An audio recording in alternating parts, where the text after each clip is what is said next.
In the heart of West Africa, where the Niger River bends like a golden sickle, a story was born.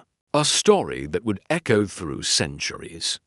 This is the tale of a boy destined for greatness. A prince whose name would one day be synonymous with unimaginable wealth and profound influence. This is the story of Mansa Musa, before he became the legend.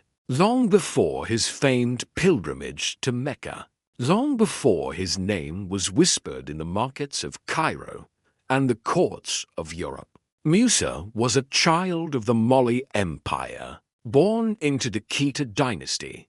His royal lineage was a river flowing with power, tradition, and immense responsibility. His very birth was seen as an auspicious sign, a promise of a new dawn for an already mighty empire. Imagine this scene: the Saharan sun, a brilliant orb of liquid gold, rising over the vast, undulating dunes. It was said that Musa's destiny shone even brighter than that sunrise, a beacon of hope and power visible from the moment he drew his first breath. His childhood was not one of quiet play, but a symphony of purpose. The air he breathed was thick with the rhythms of Mali. The constant, thrumming beat of the gem drums was the soundtrack to his youth. These weren't just instruments, they were storytellers, their deep,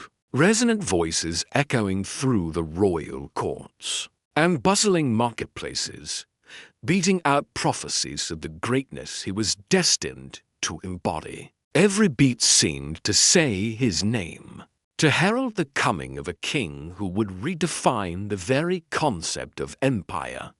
The elders, with eyes that held the wisdom of generations, watched the young prince with keen interest. They were the keepers of history, the guardians of Mali's soul.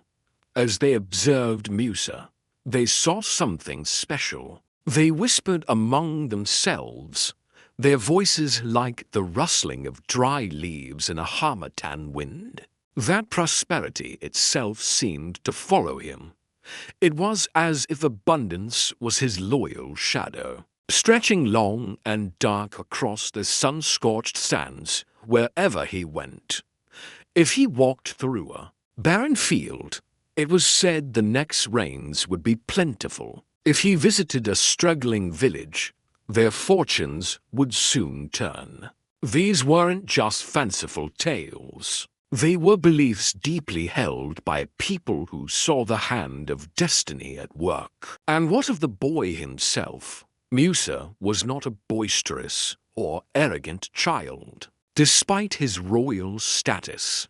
Instead, he possessed a quiet, centered strength. His eyes, dark and deep, held a calm that was unnerving in one so young. It was a stillness that made even the most seasoned, battle-hardened warriors pause. They looked into his gaze and saw not the fleeting confidence of youth, but the deep, unshakable resolve of a future commander, a leader who understood that true power wasn't about shouting, but about being heard. This innate authority was a rare gift, and it commanded respect without demanding it. From his earliest years, Musa was a student of his world. He understood that wisdom was a treasure more valuable than gold.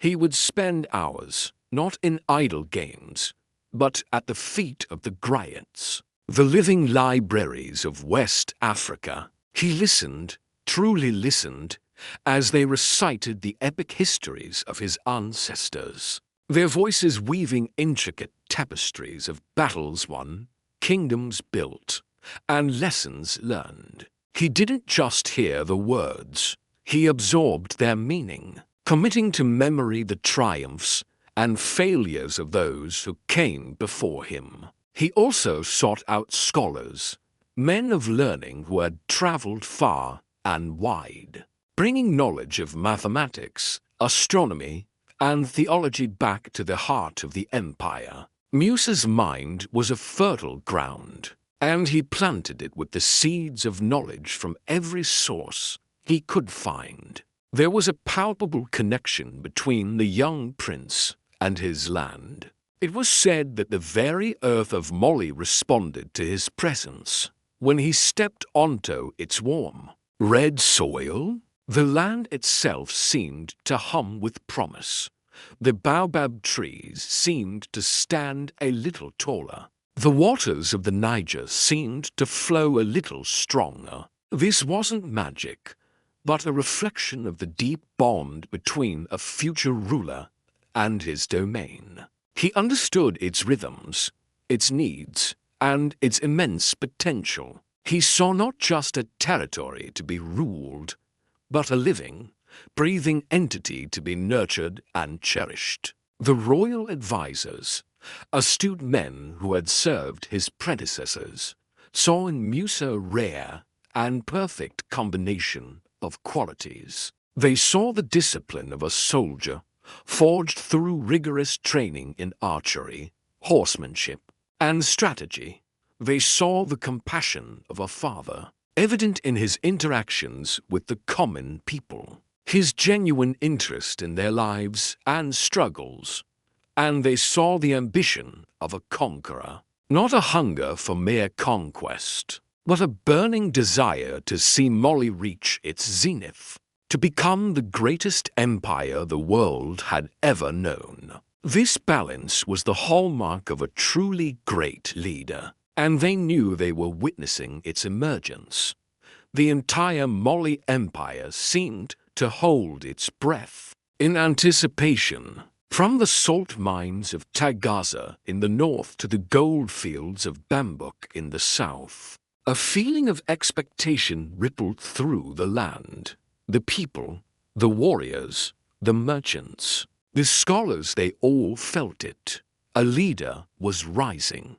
A king was being forged in the crucible of tradition, wisdom, and destiny. He was carried forward not just by his own formidable will, but by the blessings of ancestors long past, their spirits whispering encouragement on the desert wind.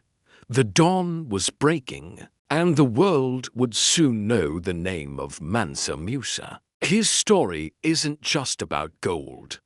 It's about the making of a visionary leader, a journey that began long before he ever wore the crown. Imagine a young prince, not in a gilded palace isolated from his people, but with his ear to the ground, listening to the pulse of the Sahara. This was the world of the young Musa. As he grew, he didn't just learn royal etiquette. He delved into the very lifeblood of his kingdom, trade. He studied the intricate laws that governed the flow of wealth across the desert's vast, sandy highways. He learned how salt was traded for gold, how merchants from distant lands bargained for textiles and spices, and how the great caravans, the ships of the desert, charted their courses from one oasis to the next. His teachers were not just royal tutors.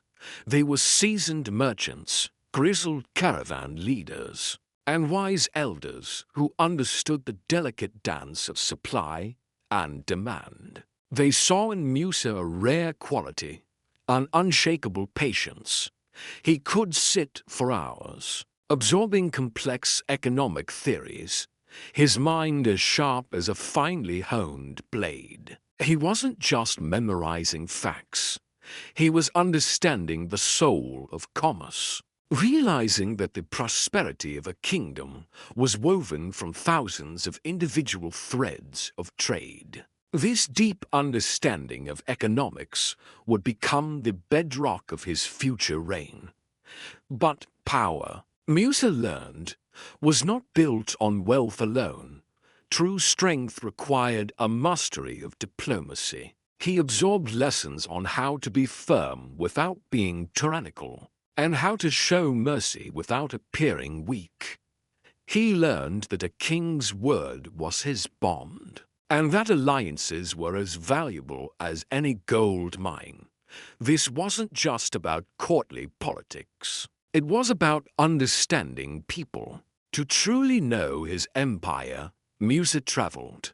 He didn't just stay in the capital. He ventured into every corner of the vast Mali Empire. He walked through bustling markets in Timbuktu, sat with farmers in the fertile lands along the Niger River, and listened to the concerns of nomadic herders in the arid north. He learned the unique needs of each community, from the noble families in their grand compounds to the humble artisan in his workshop. This journey gave him a perspective few rulers ever achieve. He saw his kingdom not as a map, but as a living, breathing entity filled with diverse people, each with their own hopes and struggles. Knowledge, gathered firsthand from the people he would one day rule, became his greatest tool. It was this instrument that would later allow him to forge an era of unprecedented prosperity for all.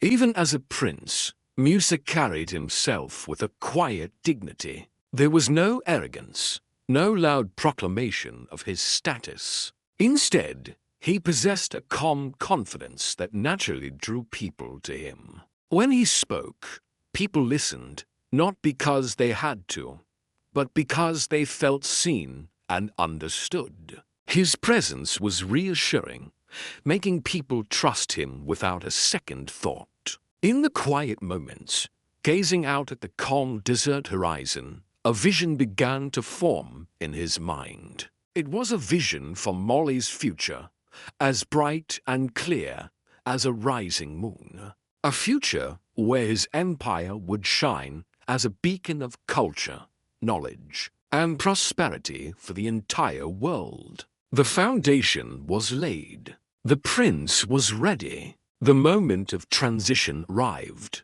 When the throne of the Mali Empire passed to him, it wasn't just a transfer of power. It was the dawn of a new age. Standing before his people, Musa made a solemn vow. He would honor the ancestors and the legacy of his predecessors by ruling with wisdom, justice, and a vision for greatness. His coronation was a magnificent event, drawing thousands from every corner of the empire. They came not out of obligation, but out of a shared belief that this new king, their Mansa, would bring blessings and prosperity to every village and city. From the very moment the crown was placed upon his head, a palpable energy swept through Mali. The stirring of a new golden era had begun. Mansa Musa did not waste a single day. He immediately set to work, applying the years of knowledge he had so diligently gathered. With meticulous care, he reviewed the empire's most critical systems. He analyzed the trade routes, seeking ways to make them safer and more efficient. He examined the taxation system, ensuring it was fair and just, fostering growth rather than stifling it. He revisited diplomatic ties with neighboring kingdoms and distant lands, aiming to build bridges of peace and commerce. His approach was that of a master architect, carefully inspecting the foundations before building his grand structure. While he strengthened Mali's armies to protect its borders and its trade, his rule was defined not by fear, but by fairness. He understood that true loyalty could not be commanded, it had to be earned. He established courts where justice was accessible to all, regardless of their status. He listened to the petitions of his people, making decisions that were both decisive and compassionate.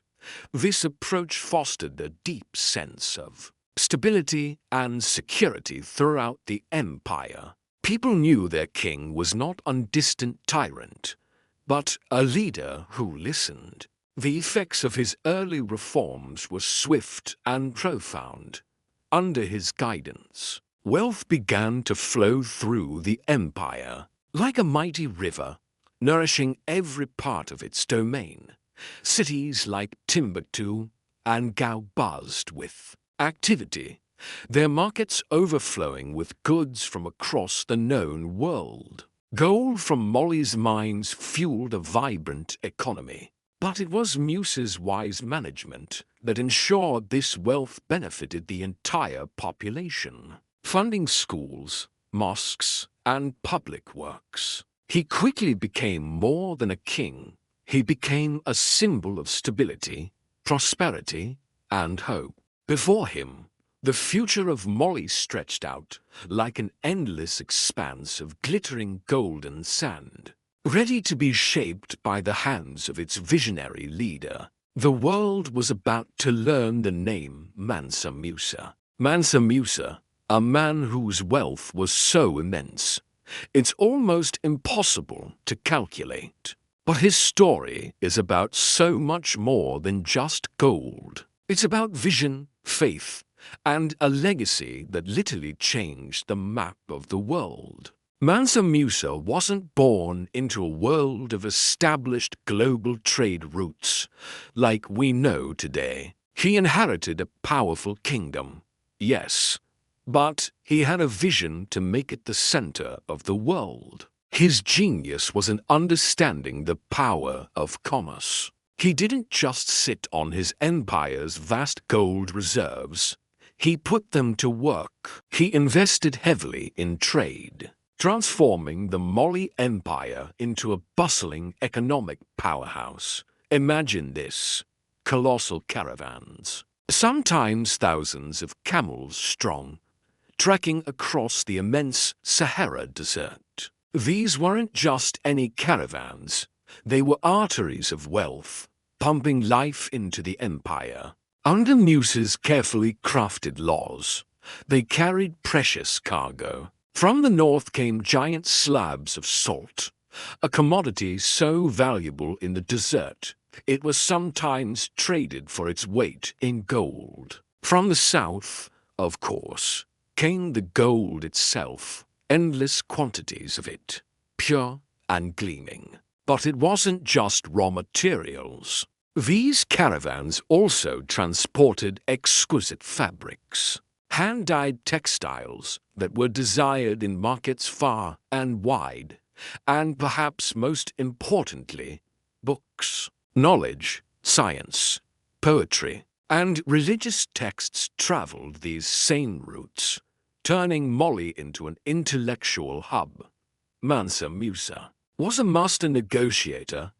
He didn't just conquer, he connected. His diplomatic skills were legendary. He forged strong relationships with leaders of other cities and states across North Africa and the Middle East. He understood that trade thrives on trust and stability. He established laws that guaranteed fair dealing and protected foreign merchants traveling within his domain.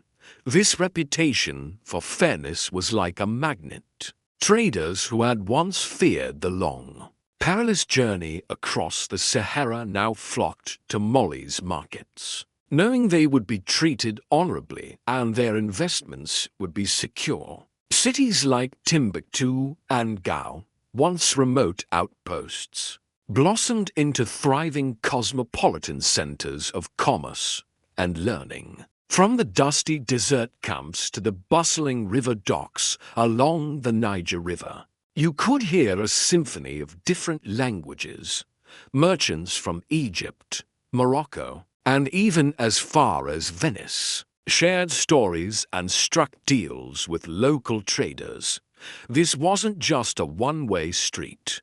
Mali's economic strength grew exponentially. As more goods flowed out, more wealth flowed in, creating a cycle of prosperity that benefited the entire empire. The empire's wealth became so renowned that its reputation traveled on the whispers of traders and scholars, reaching the royal courts of Europe and the grand palaces of the Middle East. People who had never even seen Africa spoke of a golden kingdom in the south. ruled by a wise and powerful king. They spoke his name, Musa, with a mixture of awe and admiration.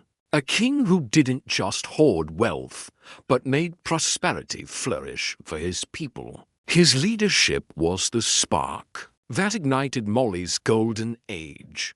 He unified a vast and diverse territory, creating a harmony of commerce and culture that was unparalleled at the time. His vision transformed the Mali Empire from a regional power into a global player, a shining beacon of civilization whose light was visible across continents and oceans. Now, a story of immense wealth often comes with a story of immense ego. But Mansa Musa's most famous act was one of profound faith. As a devout Muslim, he was required to make the Hajj, the sacred pilgrimage to Mecca. But Musa was not a man who did things by halves. His journey, which began in 1324, would become the stuff of legend, a spectacle so grand it would astonish historians for centuries to come.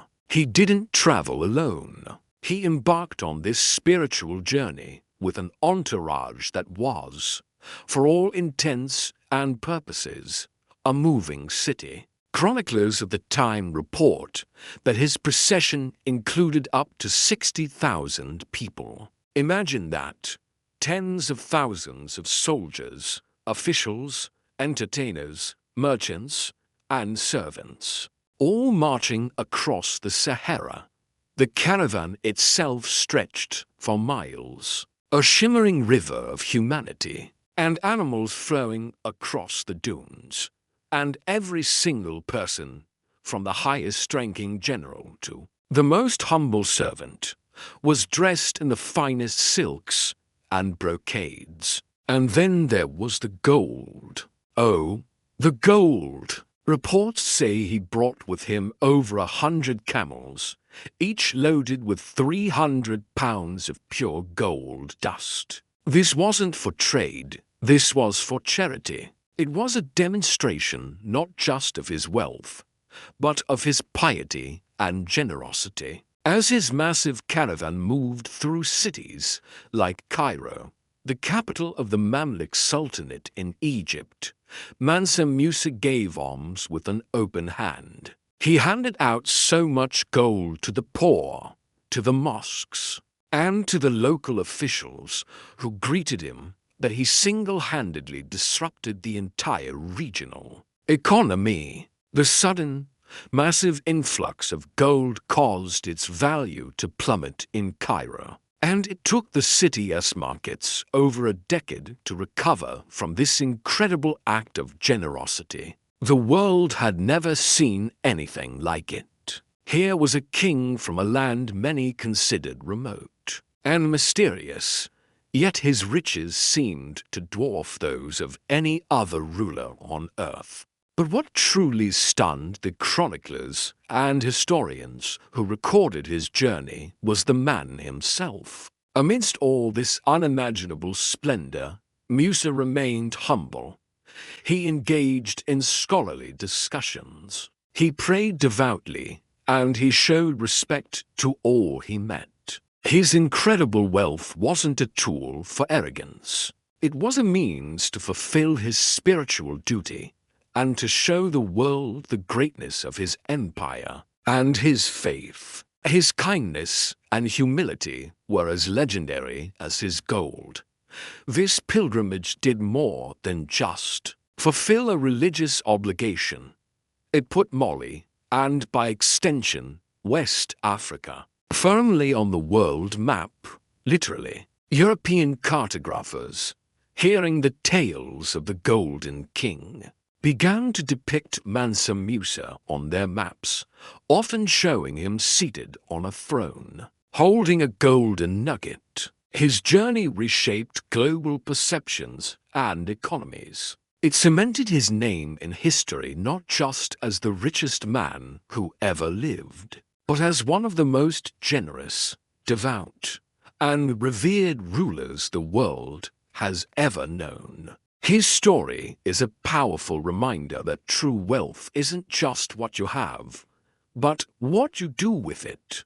In our last episode, we followed his spectacular pilgrimage to Mecca, a journey that literally changed the world's economy. But what happened after he returned? How did that one trip cement his name in history forever? Well, get ready, because the story only gets more fascinating from here. After his pilgrimage, news of Mansa Musa and the unbelievable wealth of the Mali Empire spread like wildfire. Imagine this.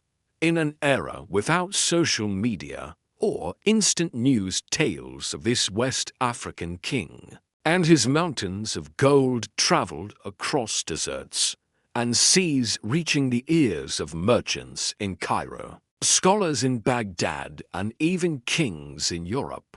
His fame wasn't just a rumor. It was a seismic event that shifted how the world viewed Africa. European cartographers, who had previously drawn the continent with mythical beasts and empty spaces, suddenly had a new focal point. Maps from that time, like the famous Catalan Atlas of 1375, began to feature a powerful black king sitting on a throne in the heart of West Africa, holding a massive golden orb. That king was Mansa Musa. This image wasn't just a drawing, it was a powerful symbol. It told everyone, from Venice to Portugal, that an empire of unimaginable riches existed, ruled by a formidable and sophisticated leader. The golden orb he held wasn't just a prop. It represented a level of financial power that no European monarch at the time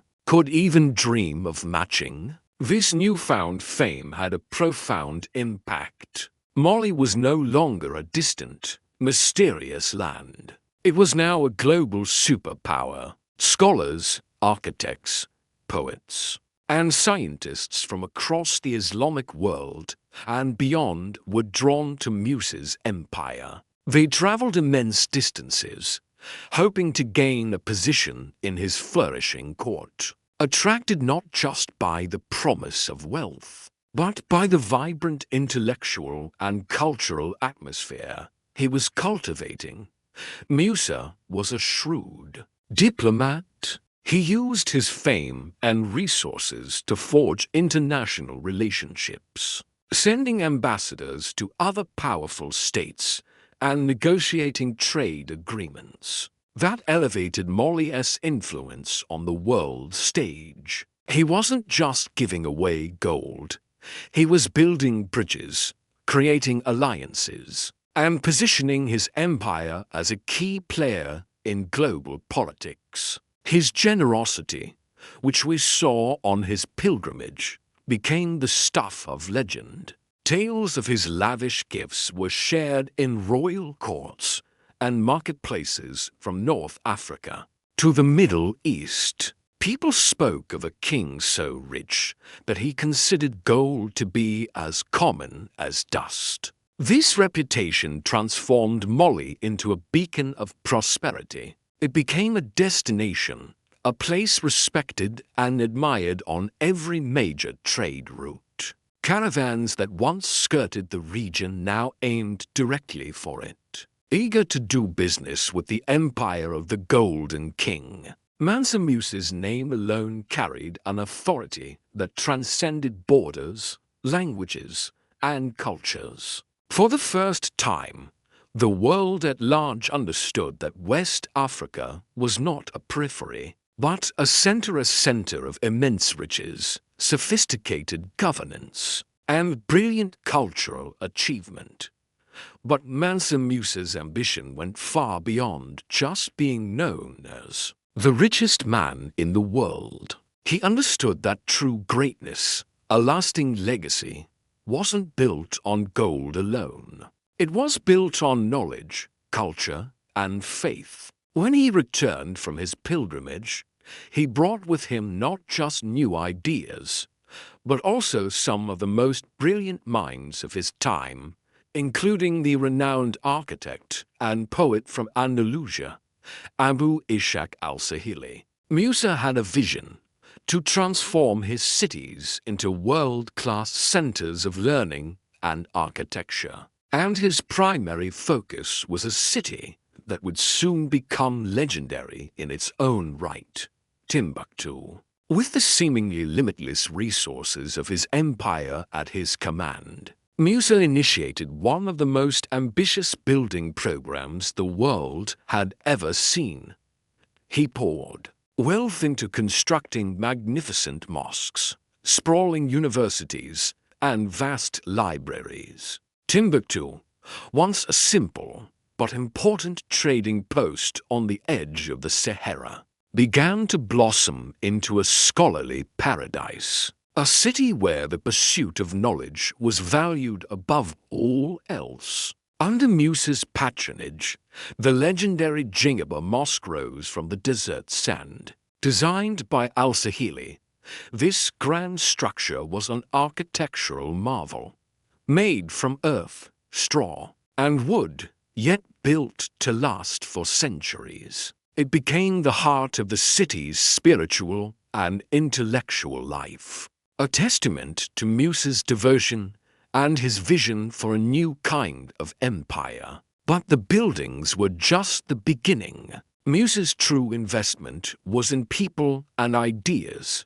He funded the creation of massive libraries, filling them with priceless manuscripts from across the Islamic world. These weren't just religious texts.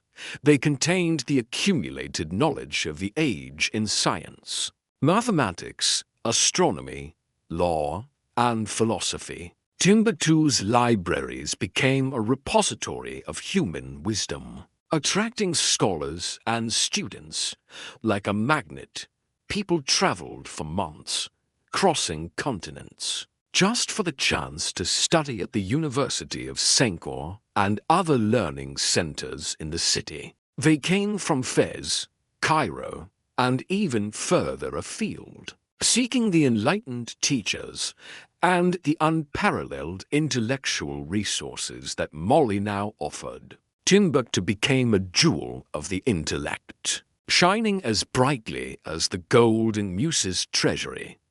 At its peak, the city's university could host as many as 25,000 students, an incredible number for the time. It was a place where ideas were debated, books were painstakingly copied and traded, and new discoveries were made. By investing so heavily in education and culture, Mansa Musa enriched his empire in a way that material wealth never could. He understood that while gold could be spent and fortunes could fade, knowledge was a resource that would only grow. His commitment ensured that his legacy wouldn't just be a story about money. It would be a story about wisdom, enlightenment, and the creation of one of history's greatest centers of learning. He had built an empire of gold, but he was leaving behind an empire of the mind. This transformation was Musa's ultimate achievement. He leveraged his incredible wealth not just for personal luxury or military conquest, but for the intellectual and spiritual elevation of his people. He turned the name Timbuktu into a synonym for scholarship and enlightenment, a legacy that has fascinated historians and storytellers for nearly 700 years. He proved that the greatest wealth an empire can possess is the knowledge it cultivates and shares with the world. And in doing so, Mansa Musa secured his place not just as the richest man in history, but as one of its most visionary and impactful rulers. His investments in Timbuktu ensured his legacy would endure through the power of wisdom, long after the last of his gold had been spent. It's a powerful reminder that true legacies are built with more than just precious metals. Mansa Musa's reign wasn't just defined by gold. It was built on a foundation of unshakable strength and profound wisdom. Imagine an empire so vast, stretching across West Africa, yet so secure that its people lived in unparalleled peace. This was the Mali that Musa forged. He didn't just command an army. He cultivated a force dedicated to protection and unity. His soldiers were more than just warriors. They were guardians of a peaceful realm, loyal to a leader who valued harmony over conquest. They respected him deeply because they knew his ultimate goal was not to wage unnecessary wars, but to build a unified, thriving society. He understood that true power wasn't measured by the battles won, but by the peace secured. Under his leadership, Mali's defenses were meticulously strengthened. Trade routes, the lifeblood of the empire, became safe passages for merchants carrying goods from distant lands. Caravans could travel from the salt mines of the north to the gold fields of the south without fear. This security wasn't just for the wealthy traders. It extended to every corner of the empire. Farmers could tend their fields, knowing their harvests were safe. Scholars could study and debate in the great centers of learning like Timbuktu, their minds free to explore new ideas without the threat of instability. Musa created an environment where every profession, every individual could flourish. He knew that a stable society was the bedrock upon which prosperity is built, and he dedicated himself to ensuring that stability for all his subjects. The expansion of the Malian Empire under Musa was a remarkable story in itself. It wasn't a tale of aggressive conquest, but one of magnetic attraction. His reputation for fairness and just leadership spread far and wide. Remote regions, hearing of the peace and order within Mali, actively sought to join the empire. They saw inclusion not as submission, but as an opportunity to be part of something greater, to benefit from the protection and stability that Musa guaranteed. They weren't conquered, they were integrated. This unique approach to expansion reveals the true nature of his leadership. It was based on consent and mutual benefit, not coercion. He was building a coalition of peoples united by a common desire for a better, more secure life. This method ensured that the empire grew not just in size, but in strength and cohesion, as new territories became loyal and productive parts of the whole. At the very core of Musa's governance was an unwavering commitment to justice. He believed that every single person, regardless of their station in life, deserved to be treated with dignity and fairness. He established a system of law that was accessible and equitable. Even the poorest citizen, the most humble farmer or laborer, could bring their grievances to court and expect a fair hearing. This wasn't just a promise, it was a reality. He made sure that the laws protected the vulnerable and held the powerful accountable. This promotion of justice resonated throughout the empire, creating a deep sense of trust between the ruler and his people. It was this trust that allowed society to function so smoothly.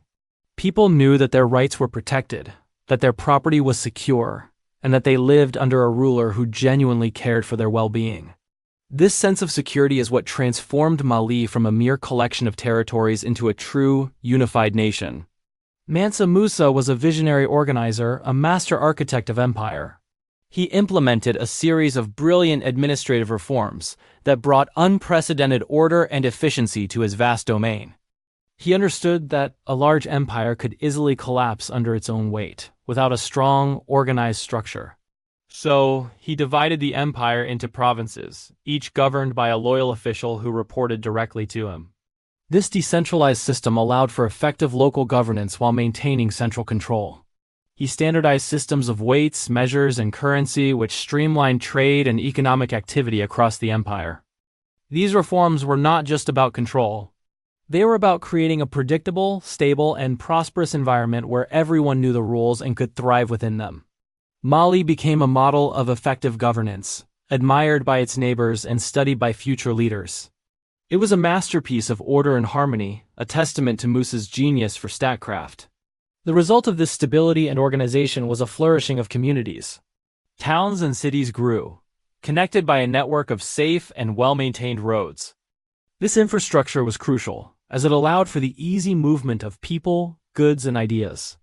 A thriving system of trade developed, linking the diverse regions of the empire into a single, dynamic economy. From the artisan in Jen to the salt miner in Tagaza, everyone was part of this interconnected web of commerce. Mali became a land of incredible opportunity. It was a place where a clever merchant could build a fortune, A skilled craftsman could make a name for himself, and a dedicated scholar could achieve great intellectual heights.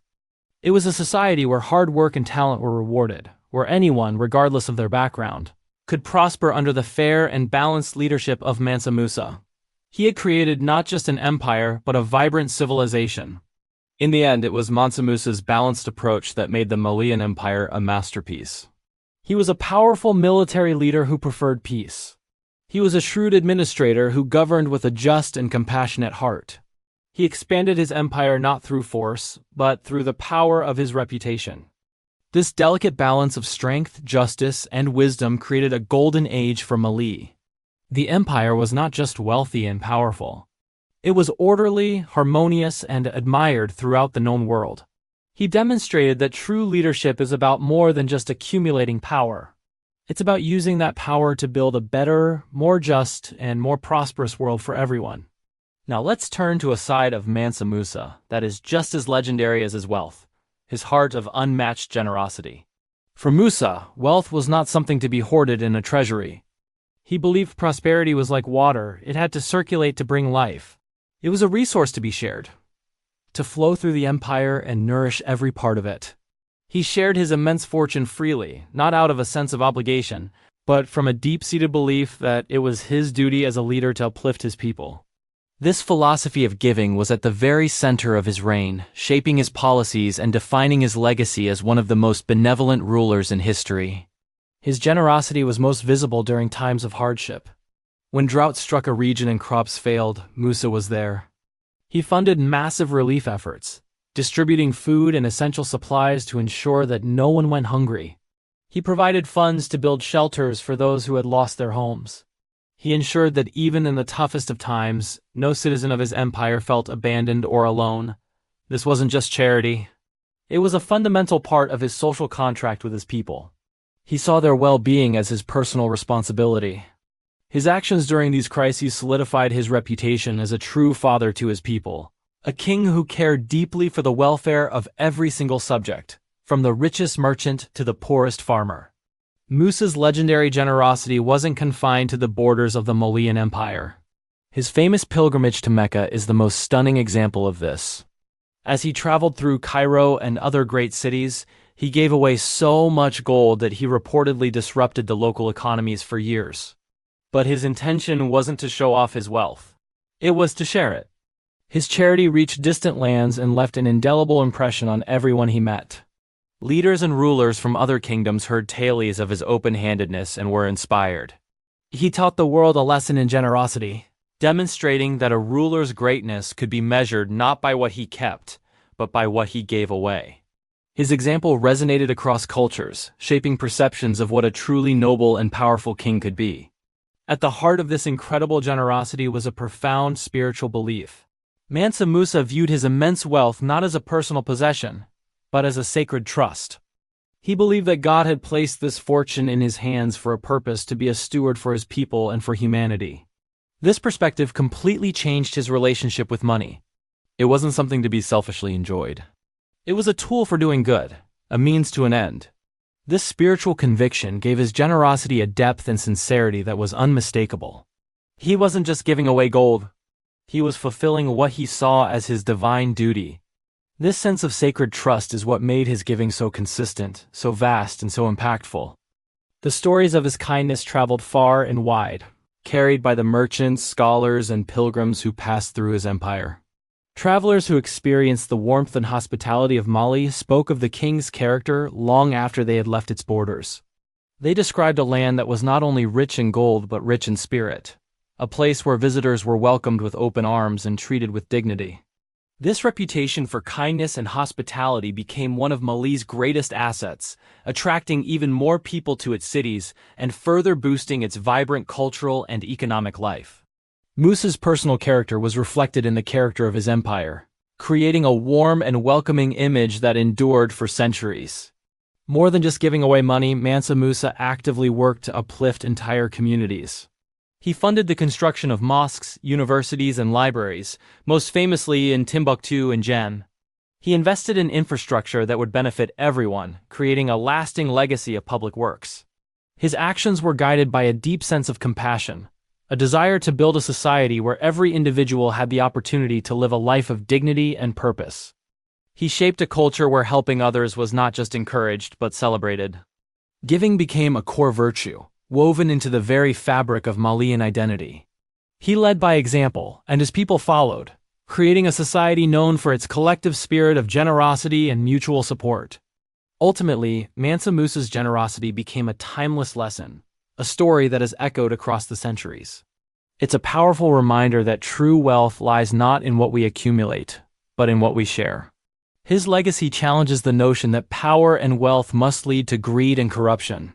He proved that a leader can be both incredibly powerful and incredibly benevolent. His story has inspired countless people throughout history to use their resources, no matter how large or small, for the betterment of others.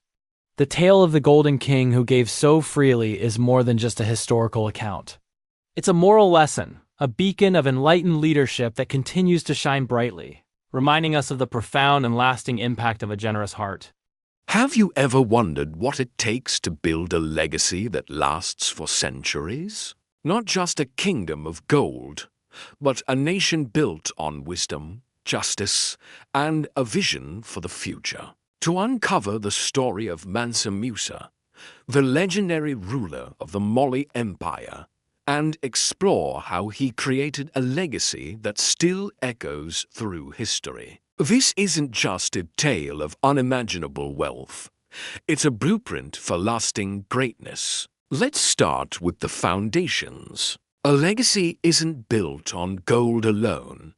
It's built on strong, fair systems. Mansa Musa understood this better than anyone. He wasn't just a king. He was a master architect of society. He established a set of laws that were revolutionary for their time. These laws weren't just for the elite.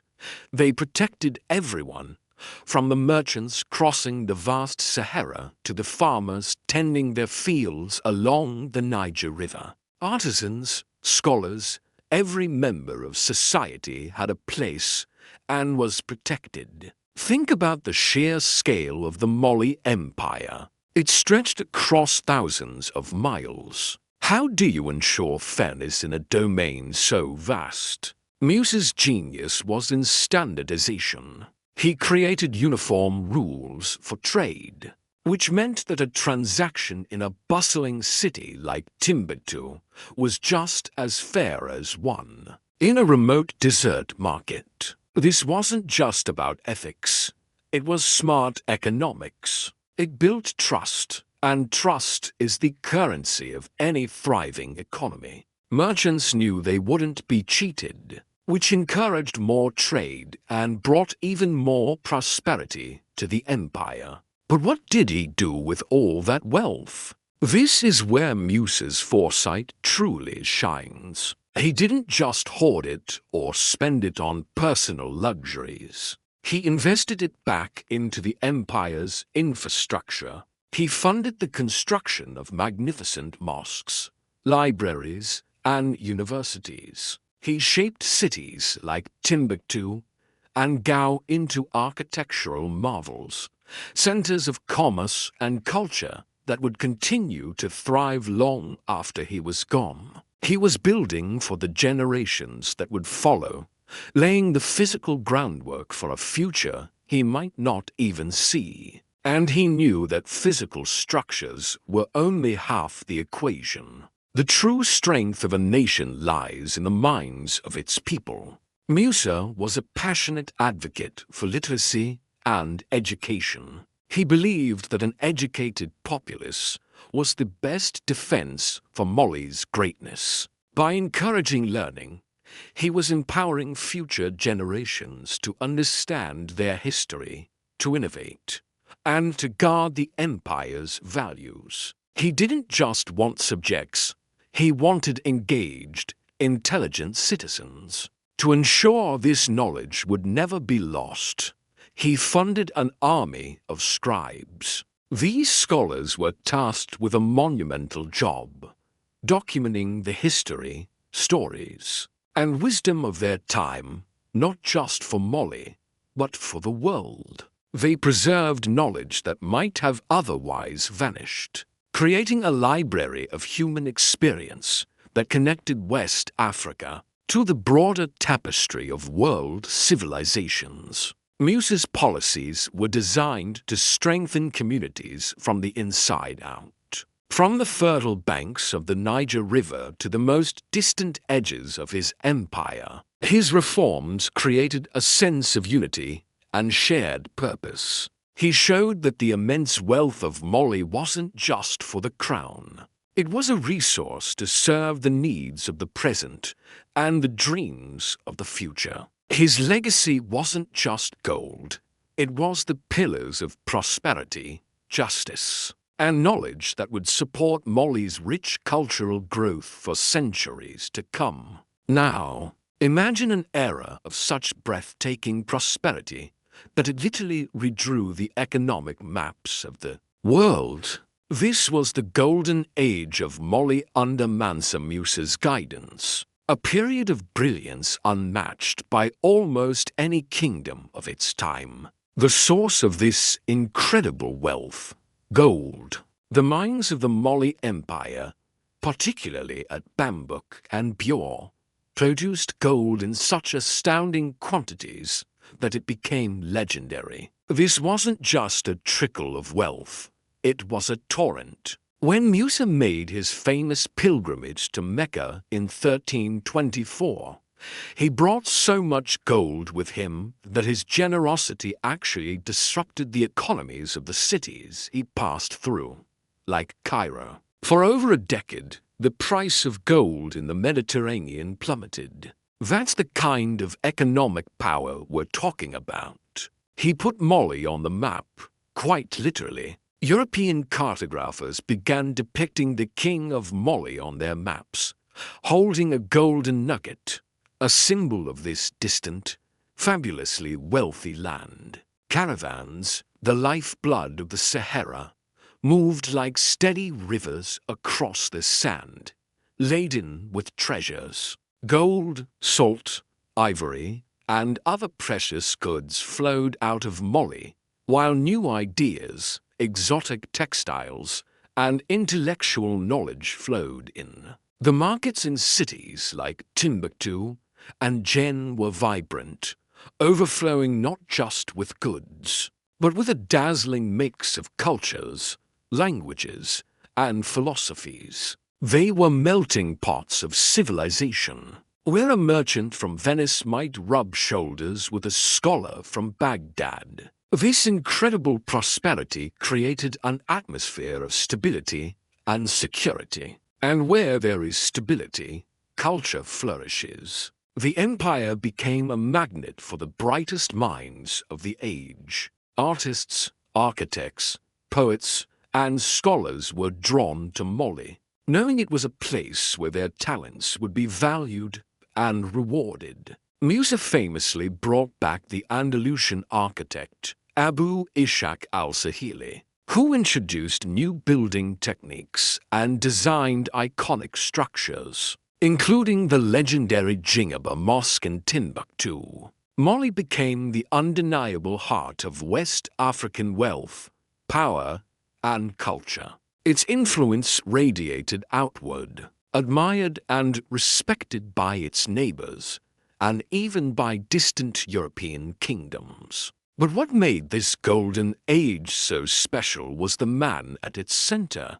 Musa's leadership was a masterful blend of strength, wisdom, and deep spirituality. He was a devout Muslim, and his faith informed his sense of justice and his duty to his people. He ruled with a firm hand when necessary, but always tempered it with compassion. This unique harmony of power and principle is what made Mali's golden age possible. It stood as a powerful testament to what a just, visionary, and enlightened ruler could truly achieve. As the years passed and the golden glow of his reign settled, Mansa Musa entered a new phase of his life, one of deep reflection. He began to look beyond the glimmer of material prosperity, seeking a more profound meaning. Gold was powerful, but he came to understand that true wealth lay elsewhere. He was no longer just the king of the Golden Empire. He was becoming a philosopher king. Imagine him in his later years. The weight of the crown replaced by the quiet contemplation of a life fully lived. He would spend long nights in the serene, candlelit courtyards of his palaces, not counting his riches, but discussing philosophy, theology, and ethics with the most brilliant scholars of his time. He was a ruler who listened, who questioned, who was always eager to learn. He understood that true greatness wasn't about commanding obedience, but about inspiring respect through humility, patience, and unwavering moral integrity. This wisdom became the core of his advice to future leaders. He cautioned them against the intoxicating allure of absolute power. He taught that power should be wielded with compassion, not with forceful pride. A ruler's duty, he believed, was to serve the people, to uplift them, not to dominate them. His perspective had deepened over the years. While he had once been focused on expanding his empire's wealth and territory, he now valued peace, stability, and learning above all else. He found a simple, profound joy in the small things that truly shape the soul of a nation. He would walk among his citizens, not as a distant emperor, but as an elder. He'd watch children studying their lessons, perhaps under the shade of a baobab tree, and he'd smile, knowing that their education was the most precious investment he could ever make. He spoke to people from all walks of life, calmly discussing the importance of balance, of duty to one's family and community, and of finding a higher purpose in life. In these final years, Musa's wisdom became his most valuable treasure. It aged like fine gold, its luster growing brighter and more profound with the passage of time. He had built an empire of gold, but he left behind a legacy of wisdom, a legacy that taught that the greatest kingdom one can ever rule is the kingdom of a just and compassionate heart. This is the final, and perhaps most enduring, lesson from the life of Mansa Musa. In the quiet twilight of his life, Mansa Musa, the legendary king of Mali, sat not upon a throne of gold, but on a simple mat, gazing at the sun setting over the vast savannah. The shimmering gold that had once defined his name in the far corners of the world now held a different meaning. He had come to see wealth not as a destination, but as a truly powerful instrument to shape a better world, to build universities from desert sand, and to weave a tapestry of shared prosperity. In these reflective years, he discovered a profound truth.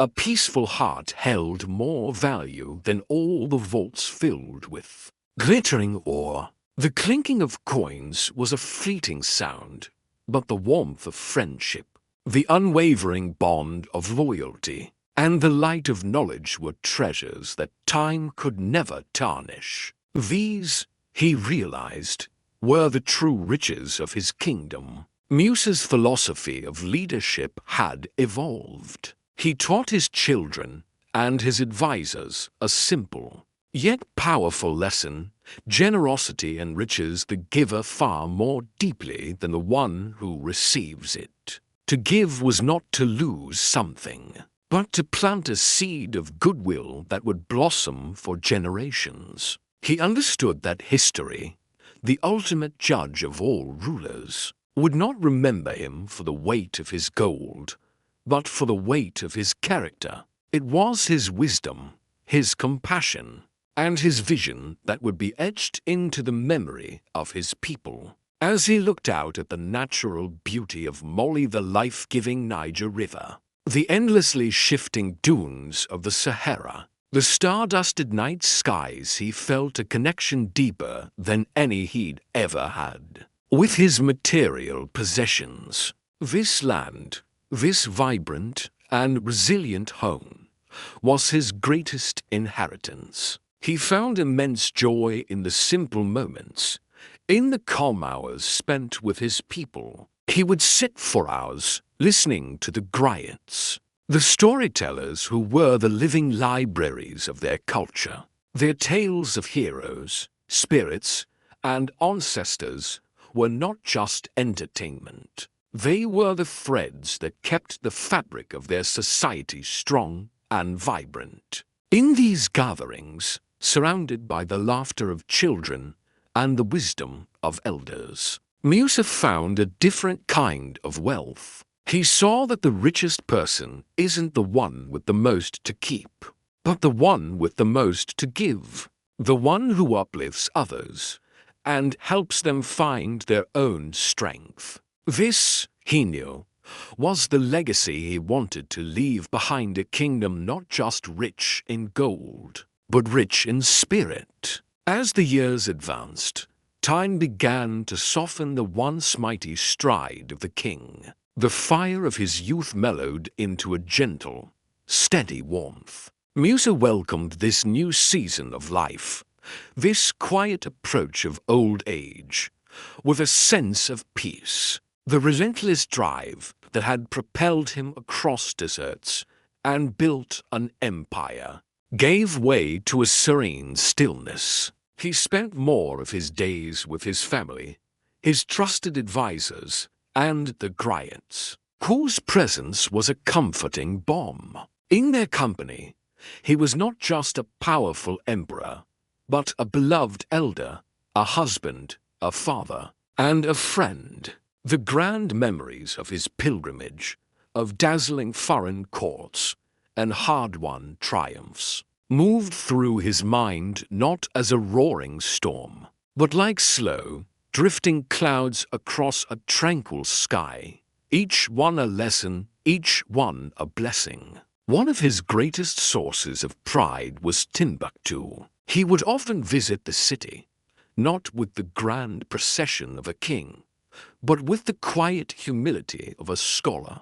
He'd walk through the hallowed halls of the Sankor University, observing students from across the known world debating philosophy, astronomy, and law. He would speak with the scholars, men whose intellect he deeply respected, and a profound sense of satisfaction would fill him. He hadn't just built mosques and libraries with his wealth. He had built a thriving ecosystem of knowledge. He saw that his careful guidance had allowed learning to flourish, creating a beacon of light that attracted the brightest minds. This was a legacy more enduring than any physical monument. He loved to walk through the streets of the cities he had helped shape, like Nioni and Gao. He would move almost unnoticed, a gentle smile on his face as he watched children playing in the courtyards,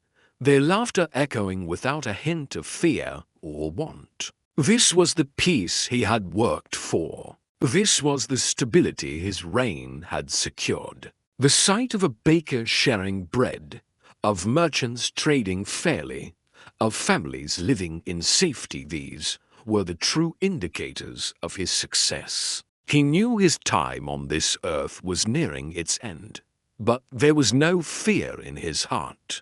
Instead, he felt an immense gratitude for every breath, for every sunrise that painted the Malian sky in hues of orange and gold. He saw his empire, strong and united, as a living monument to decades of wise and compassionate leadership, a testament to a life well lived. In the quiet of his final days, wrapped in prayer and serene reflection, Mansa Musa prepared himself for his final journey. When the moment finally came, Mansa Musa passed from the world with the same quiet dignity that had come to define the later years of his reign. There was no struggle, no grand pronouncement, only a peaceful departure, like a great ship sailing silently over the horizon. A profound wave of sorrow washed over the empire.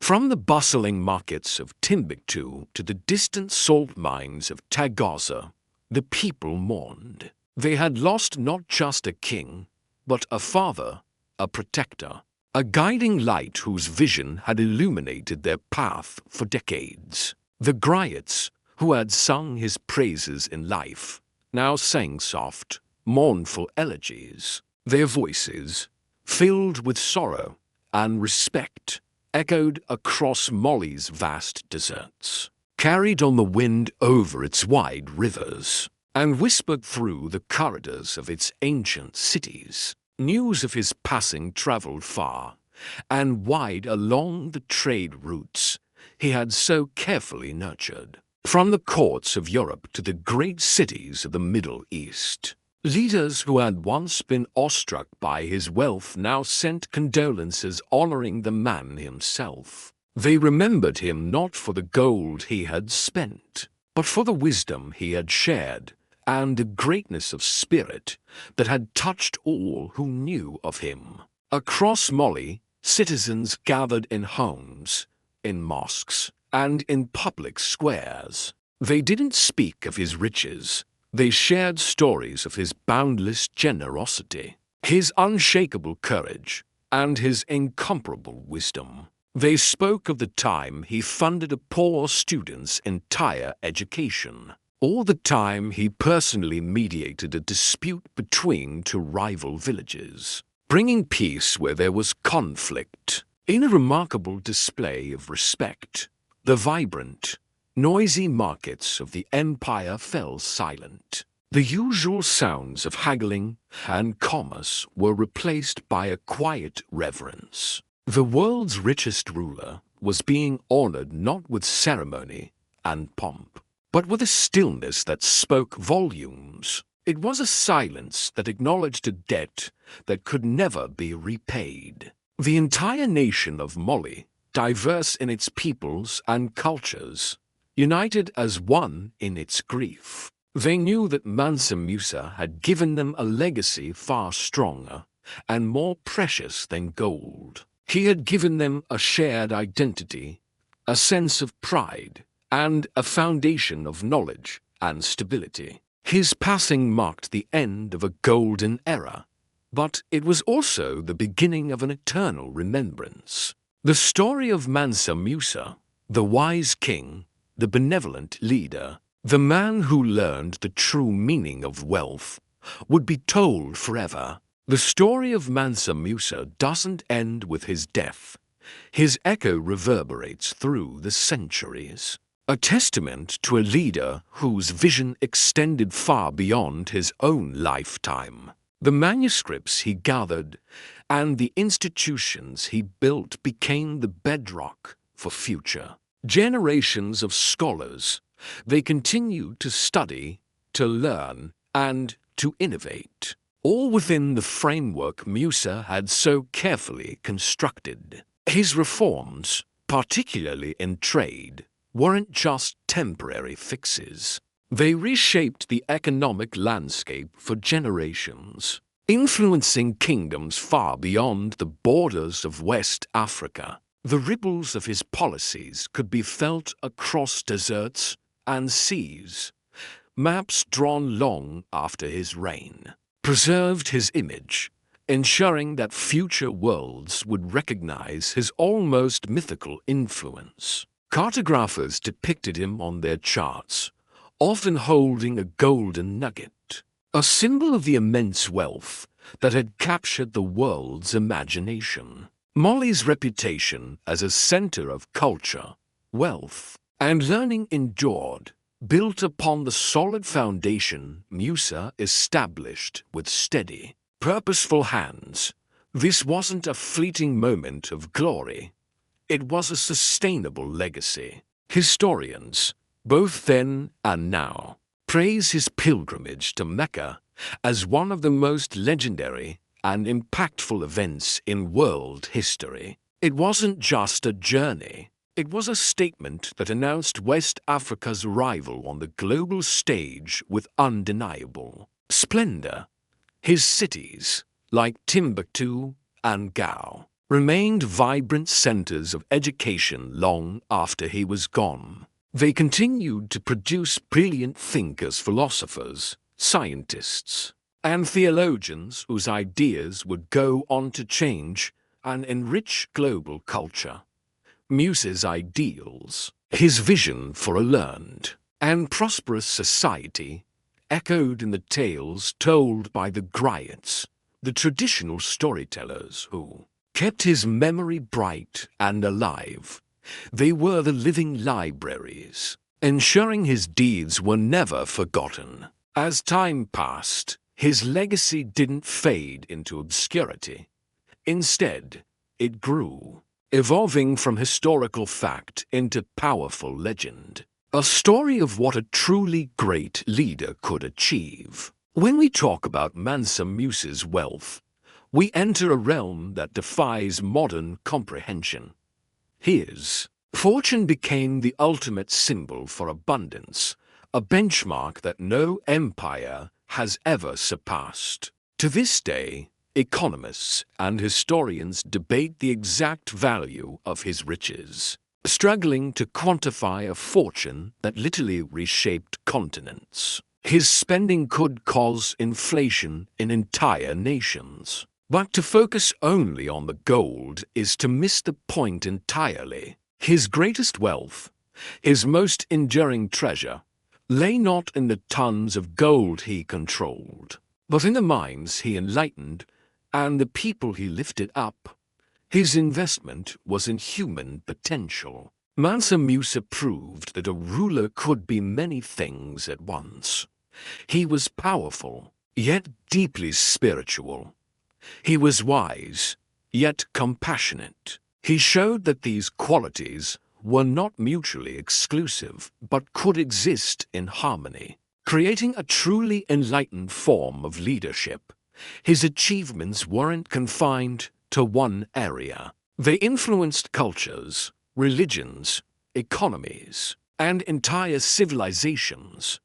He connected West Africa to the Middle East and Europe in a way no one had before, creating a global network of exchange and ideas. In this way, Musa became more than just a man, more than just a king. He became a timeless archetype, a model of enlightened rulership that leaders still aspire to today. His story traveled through the ages with the same unstoppable momentum as the gold of Mali once traveled across the desert sands, carried on the winds of time and trade. His immortality wasn't granted by divine decree. It was built, piece by piece, through his incredible legacy, his boundless generosity, and his transformative leadership.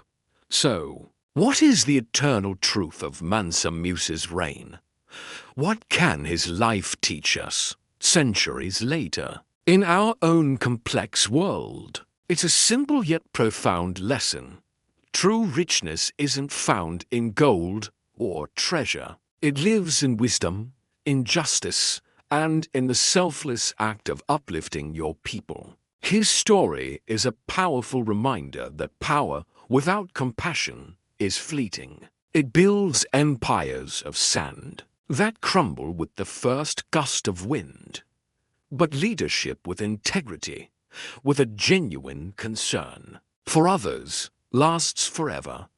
It carves a legacy into the very stone of history. Musa demonstrated that wealth only becomes truly meaningful when it is shared. For the betterment of all humanity, hoarded riches benefit no one. But wealth circulated through generosity creates harmony, binding communities together with trust and enduring gratitude.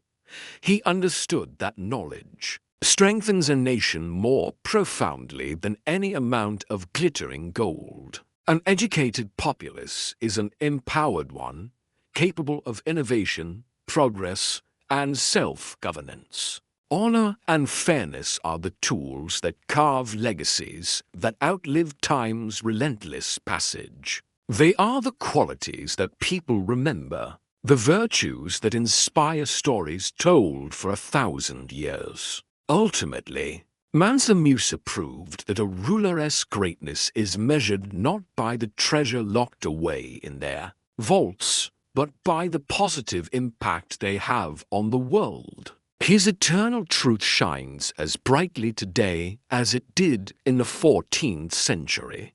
The richest rulers, the greatest leaders, are those who enrich the world around them. Thank you so much for joining us on this journey back in time to explore the incredible life of Mansa Musa.